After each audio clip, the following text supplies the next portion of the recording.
اس نے راہداری میں جھانکا، کوئی نہیں تھا۔ وہ تھوڑا اور آگے کو جھکا دیوار کی اوٹ سے، مگر حد نگاہ تک کوئی نظر نہیں آیا۔ یہ ایماز پلازا کے اوپر فلور میں سے ایک تھا جہاں کیپٹن نیلم ابرار کا کمرہ بھی موجود تھا۔ براؤن کلر سکیم تھی، شاید ہر پردے کا رنگ ایک جیسے گھر تھا یا محل۔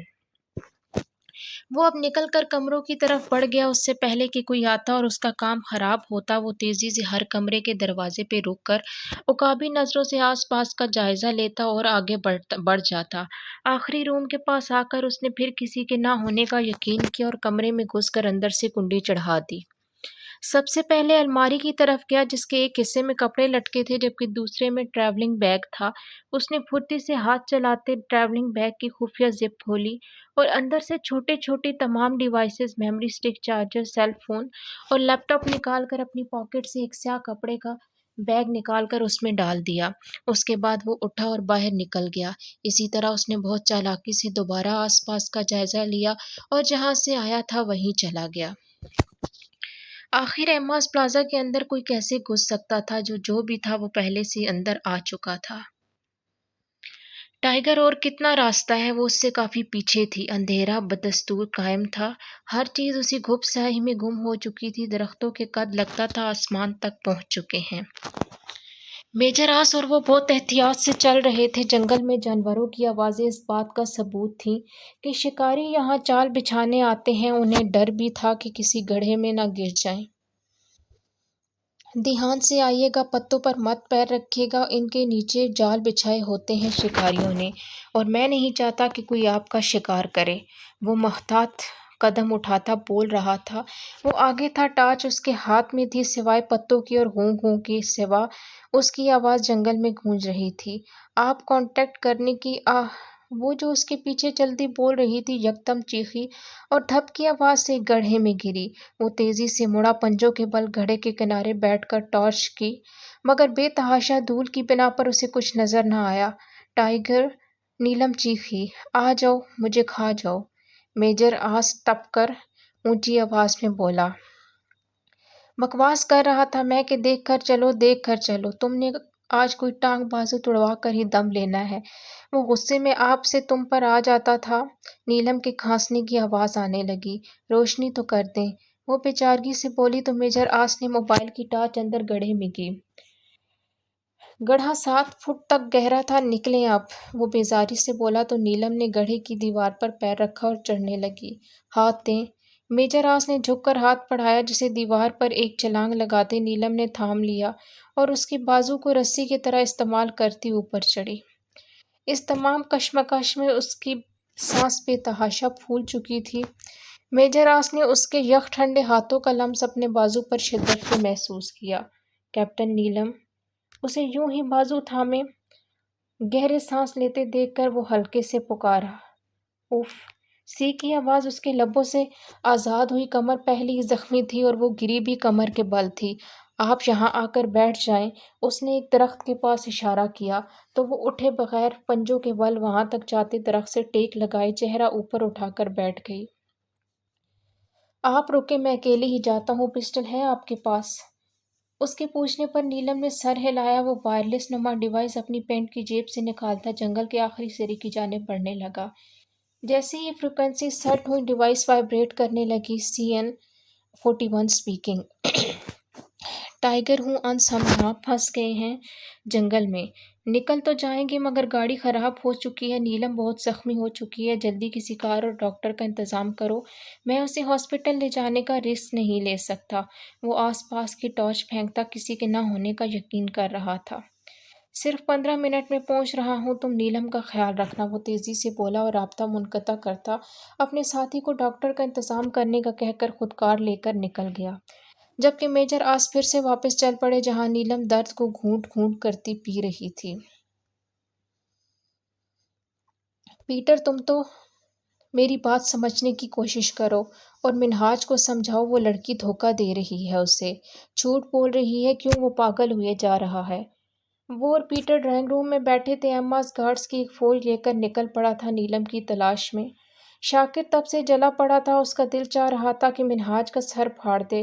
جسے اس کی بات سمجھ نہیں آ رہی تھی۔ پہلے اس نے خود نیلم کو آزمانے کے لیے پلان بنایا تھا اور اب خود ہی ان سب کو وارن کرتا دیوانوں کی طرح کراچی کی ایک ایک سڑک چھان رہا تھا۔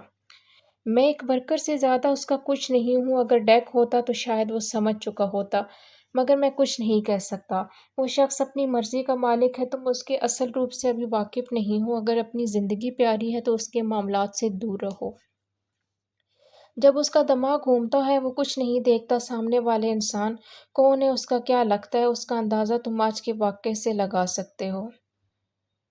اپنے ملک کے لیے کام کرنا ہے کرو، تاکہ نہ کہ سیاست کے لیے۔ آج یہ سیاسی لوگ تم سے اپنا کام نکلوائیں گے اور کل جب تم پکڑے جاؤ گے تو تمہیں پہچاننے سے بھی انکار کر دیں گے۔ پیٹر نے اس کو سمجھانے کی کوشش کی۔ مجھے جس کام کے لیے بھیجا ہے وہ تو مجھے ہر حال میں کرنا ہے۔ ہمیں ایماس کی ضرورت ہے اور وہ لڑکی اس کی تمام صلاحیتیں چھین لے گی۔ وہ کھڑا ہو چکا تھا، اس کا انداز بے لچک تھا۔ مجھے اس لڑکی کے کمرے کی تلاشی لینی ہے، تم مجھے اس کا روم بتا دو پلیز۔ شاکر نے التجا کی۔ سوری۔ پیٹر نے بے نیازی سے کہتے سافٹ ڈرنک کا گلاس اٹھایا۔ Peter my brother try to understand. وہ لڑکی منہاج کے ساتھ ساتھ ہم سب کو لے ڈوبے گی۔ تم مرنا نہیں چاہتے ہو یا ISI کے ہاتھوں ٹارچر ہونا چاہتے ہو؟ شاکر پنجوں کے بل اس کے سامنے بیٹھ کر اس کی آنکھوں میں دیکھتا ہوا بولا، چلو۔ پیٹر خود اٹھ گیا تھا، اسے بھی ساتھ چلنے کا کہا۔ لیڈی ڈاکٹر اسے ٹریٹمنٹ دے کر جا چکی تھی، مگر ٹائیگر مزید نہیں رک سکتا تھا۔ اسے بلوچستان میں بھیجے گئے اپنے 50 ساتھیوں کے گروہ کا بھی ساتھ دینا تھا۔ وہ سب صورتحال بھی چیک کرنا تھی، انہیں 50 میں سے ایک سے اس کو ملنا بھی تھا۔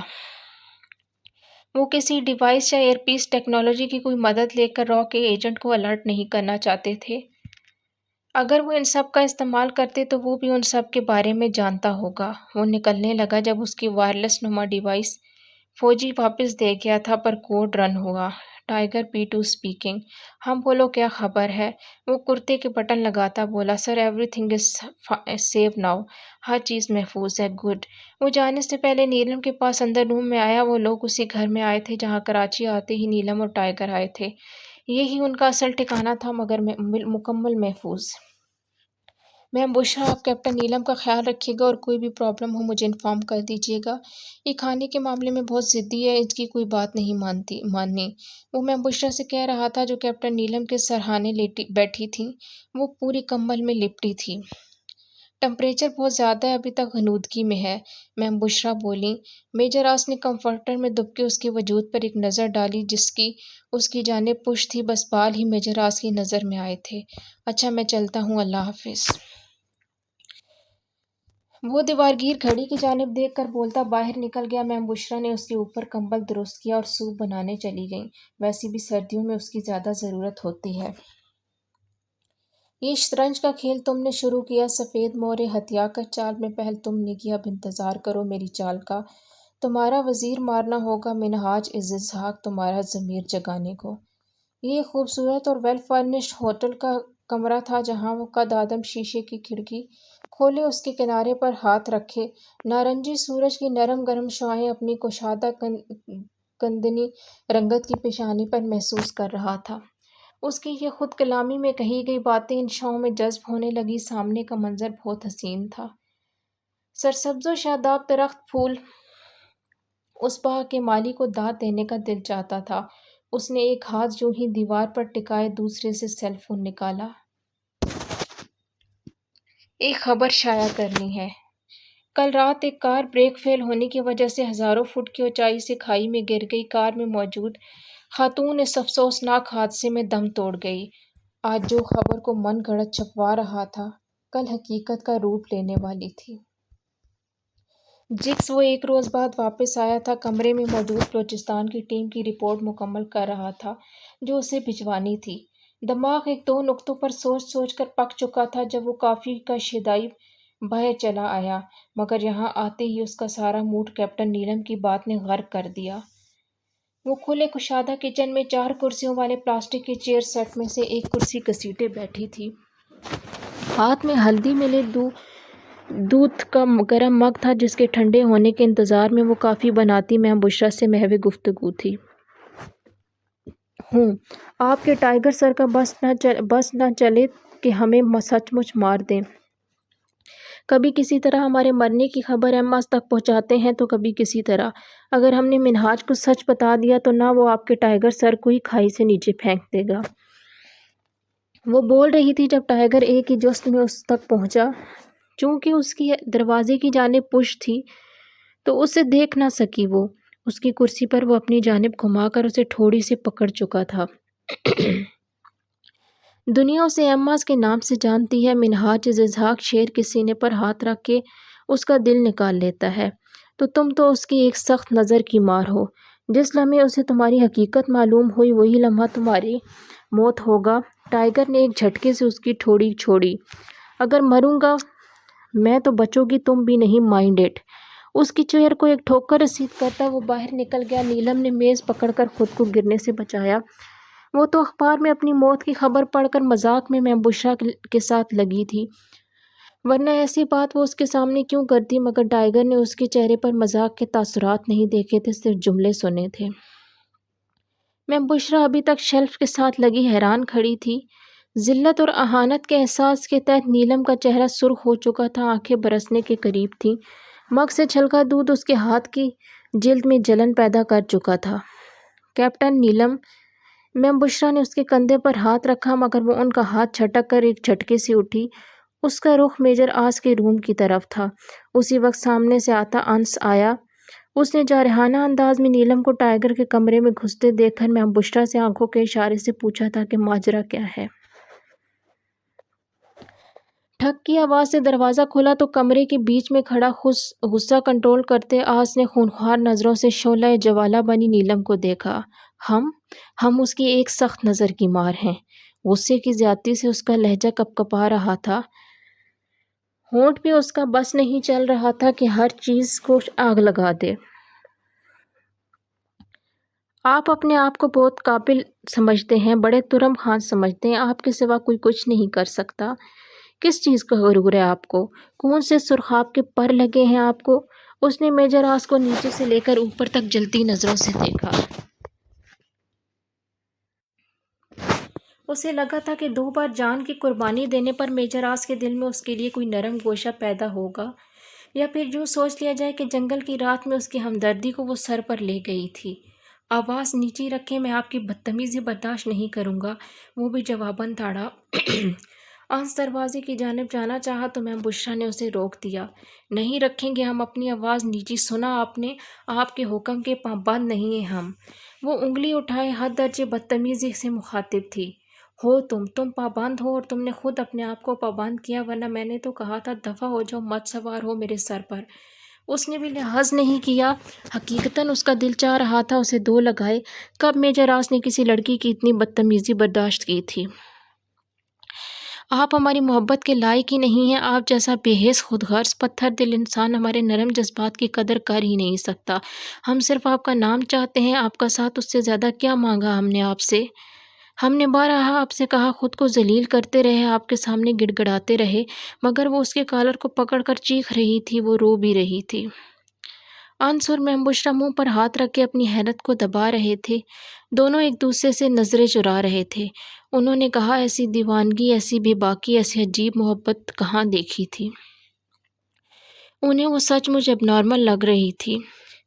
میجر آس نے ایک جھٹکے سے اپنی شرٹ اس کے شکنجے سے چھڑائی۔ میں نے کہا تھا آپ سے یہ سو کالڈ گھٹیا محبت کرنے کو، گڑ گڑانے کو۔ آپ کو یہ بات سمجھ میں نہیں آتی کہ مجھے آپ سے نفرت محسوس ہوتی ہے، بس صرف نفرت۔ آپ جیسی لڑکی کو میں نے اپنی زندگی کا ایک لمحہ بھی نہ دوں، عمر بھر کا ساتھ تو دور کی بات ہے، اور آپ کی یہ بے شرمی مجھے آپ سے گھن آنے لگتی ہے۔ اس کے لہجے میں حقارت ہی حقارت تھی۔ اس کے منہ سے نکلتے شعلے نے نیلم کے غصے کو بھی مات دے دی تھی، اسے جلا کر بھسم کر ڈالا تھا۔ وہ چند پل ساکت اس کی آنکھوں میں اپنے لیے نفرت، بیگانگی، حقارت دیکھتی رہی، پھر جس آندھی طوفان کی طرح آئی تھی چلی گئی۔ میجر آس سر تھامے بیڈ پر گرنے کے انداز میں بیٹھ گیا۔ میم بشریٰ نیلم کے پیچھے لپکی تھی جبکہ انس اندر داخل ہوا تھا۔ کیپٹن نیلم، وہ اس کے پیچھے آ رہی تھی، جو الماری سے ایک چادر نکال کر اسے شانوں پر ڈالتی اپنا ہینڈ بیگ شولڈر پر ڈال رہی تھی۔ اس کے نہ تھمنے والے آنسو بہے جا رہے تھے۔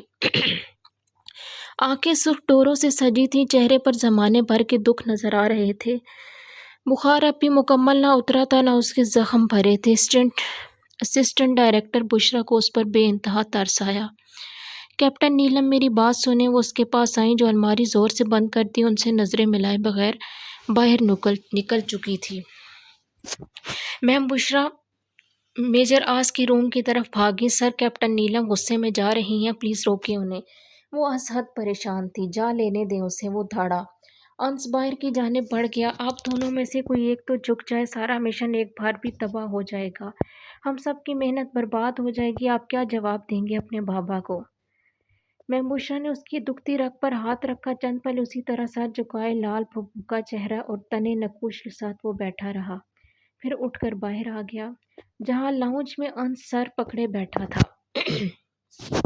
کہاں گئی ہے وہ؟ ٹائیگر نے پوچھا۔ انس نے سر اٹھا کر بس شکایتی نظروں سے اسے دیکھا۔ ہر کوئی مجھ پر چڑھتا ہے، سب کو میں زہر لگتا ہوں۔ وہ بڑبڑاتا ہوا باہر نکلا۔ راہداری کے آخر میں وہ مین گیٹ کھولتی نظر آ گئی۔ میجر آس دوڑ کر اس تک پہنچا۔ اس سے پہلے کہ وہ باہر نکلتی، اسے بازو سے پکڑ کر اندر گھسیٹتے دروازہ لاک کیا۔ اتنے سے لمحے میں وہ 10 بار اپنے بازو پر جمے اس کے ہاتھ کو کاٹ چکی تھی۔ بہت مشکلوں سے اس نے دروازے پر لگے ڈیجیٹل لاک کا کوڈ ملایا۔ ہم بتا رہے ہیں، ہم آپ کو جان سے مار دیں گے، چھوڑیں ہمیں۔ وہ چلاتی ہوئی اس کی گردن کھرچ چکی تھی۔ 3-4 نوچنے کے لمبے لمبے نشان اس کے صاف شفاف گردن پر داغ ڈال چکے تھے۔ ٹانگوں کا بھی بھرپور استعمال کر رہی تھی۔ ٹائیگر سے سنبھالنا مشکل ہو گیا، اور ابھی وہ کہہ رہا تھا کہ وہ منہاج کی ایک سخت نظر کی مار ہے۔ اسے بہت مشکلوں سے اندر لاؤنج کے دروازے میں داخل ہوا۔ اس کا ہینڈ بیگ باہر ہی گر چکا تھا، چادر ڈھلک ڈھلک کر بازوؤں میں جھول گئی تھی۔ میجر آس نے اس کی دونوں کلائیاں جکڑے اسے دروازے سے لگا رکھا تھا۔ وہ غصے سے اسے ٹانگیں مار رہی تھی۔ وہ اپنے بچاؤ کو کبھی دائیں ٹانگ اٹھاتا، اس کے وار ضائع کرتا، کبھی بائیں۔ کچھ بخار اور کچھ کمر کے زخم نے اسے مزید لڑنے سے باز رکھا۔ جب میجر آس نے اسے تھکتے محسوس کیا تو گہری سانس لیتے چھوڑ دیا۔ وہ اسے دور دھکا دیتی انس اور میم بشرا کی جانب دیکھے بغیر ہی اپنے کمرے میں بھاگ گئی۔ اندر داخل ہوتی اس نے چادر دور اچھالی اور بیڈ پر اوندے منہ گر کر رونے لگی۔ میجر آس کے غصے میں کہے گئے الفاظ اسے اپنی محبت کی توہین لگے تھے۔ اسے نیلم ابرار سے گھن آتی تھی۔ وہ اس کے ساتھ ایک لمحہ بھی نہیں گزارنا چاہتا تھا۔ ہم اپنی یہ انسلٹ نہیں بھولیں گے میجر آس۔ ہم نے کہا تھا کہ نیلم ابرار ذلیل ہونے والوں میں سے نہیں ہے، کرنے والوں میں سے ہے۔ آپ نے ہماری محبت دیکھی ہے، اب آپ ہماری ضد دیکھیں گے۔ اب آپ دیکھیں گے کہ نیلم ابرار کیا کیا کر سکتی ہے۔ اس کے اندر کا جانے کون سا لاوا پک رہا تھا، مگر اس کا انداز، اس کا چہرہ بتا رہا تھا کہ اس کے اندر کی خود سر نیلم نے سر اٹھا لیا ہے۔ اس نے ہمیشہ توجہ سمیٹی محبت نے اپنے دامن میں بری ہر کسی کو اپنا اسیر دیکھا، ہمیشہ اپنی تعریف سنی۔ میجر آس کی ناپسندیدگی، اس کی نفرت نیلم نے محسوس کر لیا تھا۔ وہ اس مرکز کو توڑ کر رہے گی، اس کے اندر سوراخ کر کے اس کی نفرت کی وجہ جانے گی۔ اگر درد محبت سے نہ انسان آشنا ہوتا، نہ کچھ مرنے کا غم ہوتا، نہ جینے کا مزہ ہوتا۔ کمرے میں صبح کی روشنی دستک دیتی دریچوں سے جھانکنے کو بےتاب تھی، مگر ان کی راہ میں حائل دبیز گہرے رنگ کے پردے انہیں اجالا کرنے سے روک رہے تھے۔ کمرے میں ہر شے ٹوٹی بکھری پڑی تھی، بہت سی شوپیس، کرسٹل کے گلدان، شیشے، بیڈ کی چادر، نیچے ہر چیز تہس نہس ہوئی پڑی تھی۔ اگر وہ مر گئی تو میں پوری دنیا میں آگ لگا دوں گا، سن رہے ہو تم لوگ؟ سب کچھ جلا دوں گا، سب ختم کر دوں گا، جان سے مار دوں گا تم سب کو۔ وہ پاگلوں کی طرح پیٹ کے بل دوہرے ہوا مٹھیاں بھیجے چیخ رہا تھا۔ اس کے چہرے کی ایک ایک نس واضح ہو رہی تھی۔ سفید چہرہ لال ہوا تھا، بھوری آنکھوں میں وحشت ہی وحشت تھی۔ ایک بار پھر اس نے نیلم کی موت پر ماتم کیا تھا، اور خوب ماتم کیا تھا، خوب جلایا تھا، بہت سی چیزیں توڑ ڈالی تھی۔ اس 2 دن میں اس نے 10 قتل کیے تھے۔ تیسرے دن وہ اپنے ایک میٹنگ روم میں موجود تھا، جس میں پیٹر کا پی اے، جو کہ ایک دن سٹے کرنے کے بعد جا چکا تھا، پھر حاضر ہو چکا تھا۔ منہاج نے اسے ایک ایکس رے کرتی نظر سے دیکھ کر ہاتھ کے اشارے سے میٹنگ روم سے باہر جانے کا کہہ دیا۔ وہ پریشان نظروں سے پیٹر کو دیکھنے لگا، جس نے آنکھوں ہی آنکھوں میں یہی اشارہ کیا تھا۔ ویسے بھی پی اے کو جس کام کے لیے بھیجا گیا وہ ہو چکا تھا۔ ریکارڈرز اور کیمرے وہ میٹنگ روم میں پہلے ہی نصب کر چکا تھا۔ Tiger P2 speaking. ہاں بولو۔ شام والی میٹنگ صبح میں رکھی گئی ہے، مگر میں اپنا کام رات میں ہی پیٹر سے ملاقات کے بہانے کر چکا تھا۔ ڈیوائسز ایکٹیو کر چکا ہوں، میں کوڈ سینڈ کرتا ہوں۔ اس نے تفصیل بتائی۔ ابھی کہاں ہو تم؟ ٹائیگر نے پوچھا۔ بس میں جواب آیا۔ کیپٹن نیلم کی چیزیں لے کر گھر پہنچو۔ اس نے رابطہ منقطع کیا۔ منہاج شام میں تمہاری فلائٹ ہے، تم انڈیا جانا ہے۔ شاکر نے میٹنگ کے آخر میں یہ جملے کہے تو میجر آس، اسسٹنٹ ڈائریکٹر بشرا، ایجنٹ انس اور کیپٹن نیلم سب نے ایک دوسرے کے چہرے دیکھے۔ ٹھک ٹھک کی آواز پر انس اٹھ کر باہر گیا۔ جب وہ واپس آیا تو اس کے ساتھ کیپٹن حمزہ تھا۔ پیٹر کا دوست آ گیا۔ انس نے مذاق اڑایا۔ اللہ نہ کرے اس عجیب سی لٹکتی مخلوق سے کبھی میری دوستی ہو۔ کیپٹن حمزہ نے کندھے پر رکھ کر بیگ اتار کر کیپٹن نیلم کے پاس صوفے پر رکھا اور خود سنگل صوفے پر بیٹھ گیا۔ انس صوفے کے ہینڈ سپورٹ پر بے تکلف سا بیٹھا تھا۔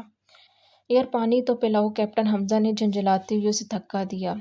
کیا ہے جل ککڑے کیوں بنے ہو؟ انس گرتے گرتے بچا۔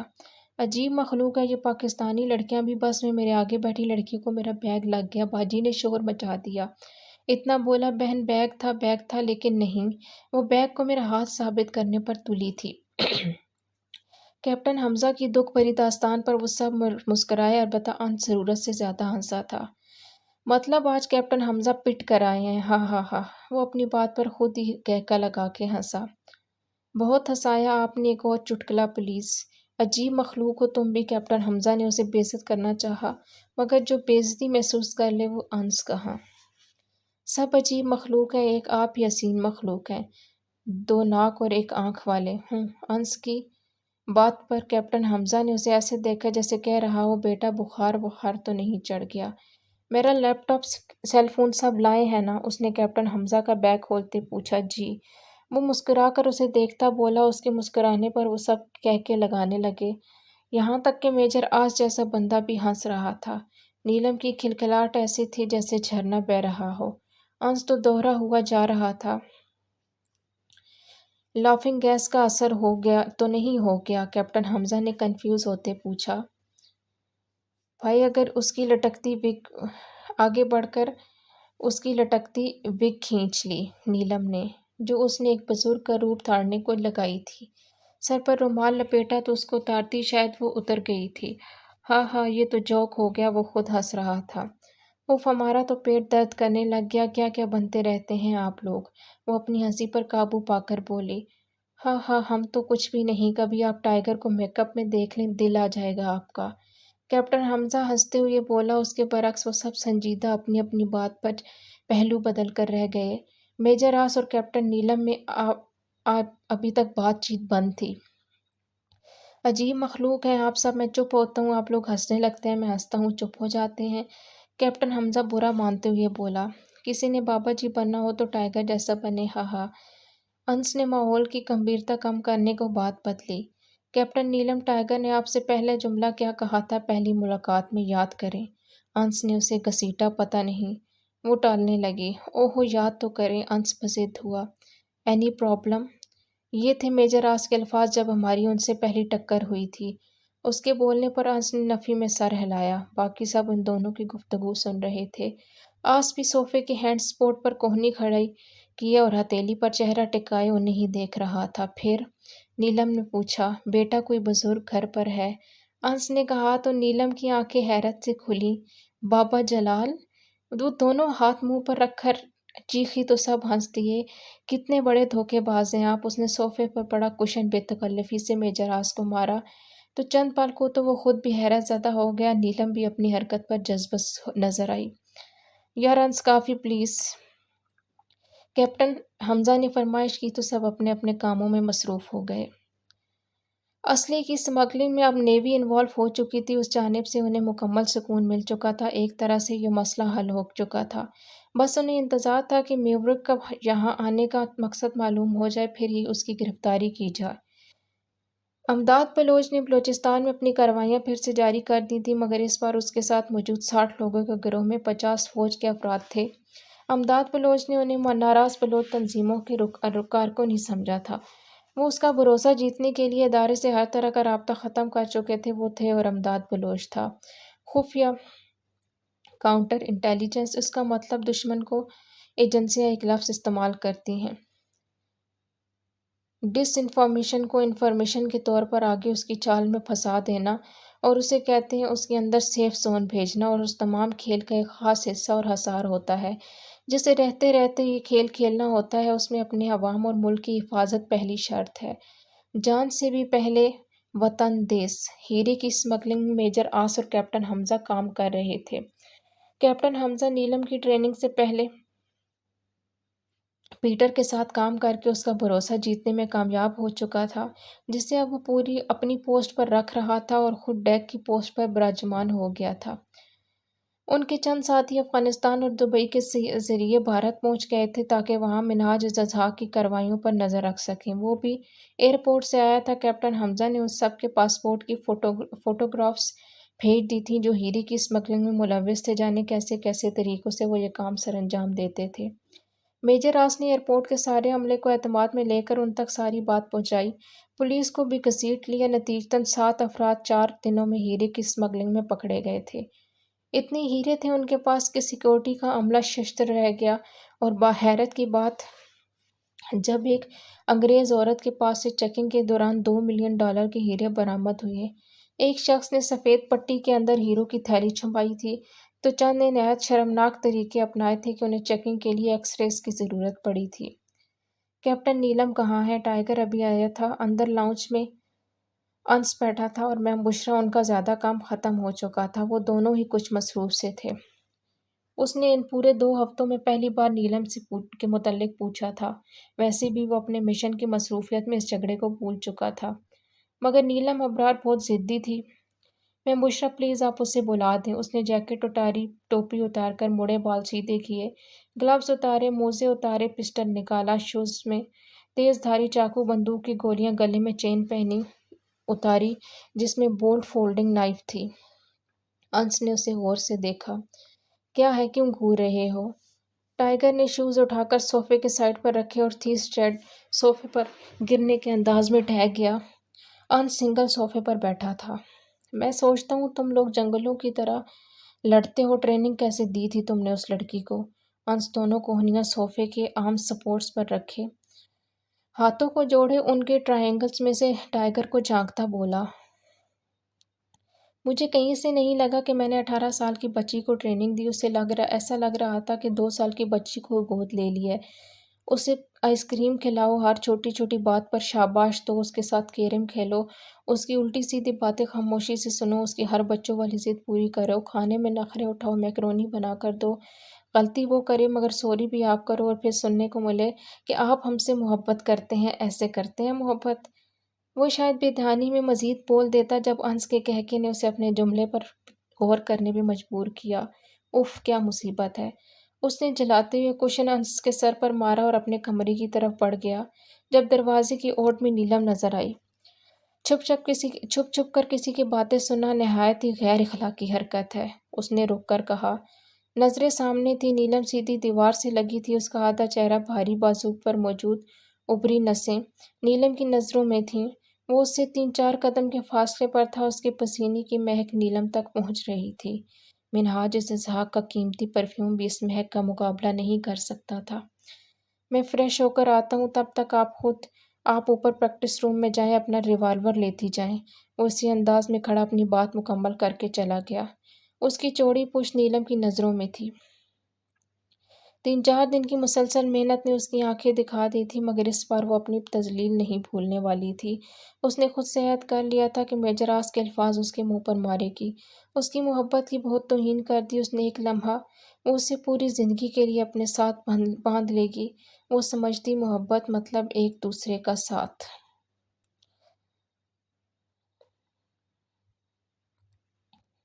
ایک ہفتہ بھارت اور دوسرا امریکہ گزار کر وہ آج پاکستان پہنچا تھا۔ نیلم کی موجودگی نے اسے اتنا بے خود کر دیا تھا کہ وہ اپنے سارے کام پینڈنگ پر ڈالتا رہا تھا۔ اس نے اپنی کتنی غیر ملکی پارٹیاں ختم کر دی تھیں، مگر اب وہ پھر سے سارے کام شروع کر چکا تھا۔ اس کے پیچھے لگے ایجنٹس اس کی تمام خبریں میجر آس تک پہنچا رہے تھے، اور میجر آس آفیشلز تک۔ وہاں سے دوسرے ملکوں کی فوج کو مطلع کیا جاتا کہ یہ گینگ آپ کے غیر قانونی کام کر رہے ہیں، اسمگلنگ کر رہے ہیں۔ ایک بڑے درجے پر ان کا مشن پہنچ چکا تھا، دوسری افواج بھی ان میں شامل ہو چکی تھی۔ جب فوج شامل ہوتی تو سیاسی لیڈرز الرٹ ہو جاتے اور منہاج کے پشت پناہی کرتے۔ ایک سیاستدان نے اسے مطلع کیا کہ کیسے پاکستان کی بڑی فوج اس کے خلاف دوسری فوج کو بھی استعمال کر رہی ہے، اور غیر ملکی تمام گینگز اب بک چکے ہیں۔ ان کے تمام راز پاک فوج اور اس فوج کی ملک کی فوج کے پاس جا چکے ہیں، جس میں منہاج کی انوالومنٹ کی بھی نشاندہی کی جا رہی ہے۔ دبئی، افریقہ اور سعودیہ انٹرنیشنل ایئرپورٹ پر ایک ٹائیگر نامی شخص نے بہت سے پاسپورٹس بھیجے، جس کا باڈی ایکس رے کیا گیا اور ایک بڑے پیمانے پر ہیرے کی اسمگلنگ روک دی گئی۔ ہر جگہ سے پیٹر کا نام سامنے آیا اور فوج جانتی ہے کہ پیٹر کس کے لیے کام کرتا ہے۔ ایس پی بلال، میں نے تمہیں کوئی کام کہا تھا۔ وہ سن بات لینے کے لیے لان میں سوئمنگ پول کے پاس آرام دہ انداز میں لیٹا تھا۔ سر، میں اس لڑکی کو کہاں سے ڈھونڈوں؟ سر، وہ ہمیشہ گم ہو جاتی ہے۔ سر، میری بات مانیں تو مان لیں کہ وہ خاموش ہوا تو منہاج کی نرم آواز ابھری۔ اپنی بیوی پیاری ہے؟ سنا ہے تمہارے بڑے پیارے بچے ہیں۔ اس نرمی میں پوشیدہ پیغام ایس پی بلال اچھے سے جانتا تھا۔ سوری سر، میں ٹرائی کر رہا ہوں، وہ منمنایا۔ مجھے کوشش نہیں، نتیجہ چاہیے۔ سنا تم نے کال کینسل کر دی؟ پیٹر تیز تیز قدم اٹھاتا لان کی طرف آیا۔ سر وہ ISI کا ایجنٹ ہی ہے، اس نے ہمارے بندے کو بے ہوش کر کے ایک ٹھکانے پر رکھا ہوا۔ اس بندے کے پاس ہیرو کی اسمگلنگ کے بہت سے راز ہیں۔ پیٹر نے اطلاع دی تھی کہ شکار کا پتہ بتایا تھا۔ وہ فوراً اٹھ کھڑا ہوا۔ گاڑیاں نکالو، میں چینج کر کے آتا ہوں، وہ بلند آواز میں کہتا نکل گیا۔ اوکے، سو یہ ایپیسوڈ یہیں پہ سٹاپ کرتے ہیں۔ انشاءاللہ نیکسٹ ایپیسوڈ میں یہیں سے سٹارٹ کرتے ہیں، اینڈ آئی گیس اب ختم ہی ہونے والا ہے، 2 یا 3 ایپیسوڈ مزید ہونے والی ہیں، اینڈنگ کے مراحل میں ہے novel, and I hope so آپ اس کو بہت زیادہ انجوائے کر رہے ہوں گے۔ اگر ویڈیو اچھی لگی ہو تو پلیز ویڈیو کو لائک اینڈ شیئر ضرور کیجیے۔ ملتے ہیں نیکسٹ ویڈیو میں، تب تک کے لیے اپنا ڈھیر سارا خیال رکھیے، دعا میں یاد رکھیے۔ اللہ حافظ۔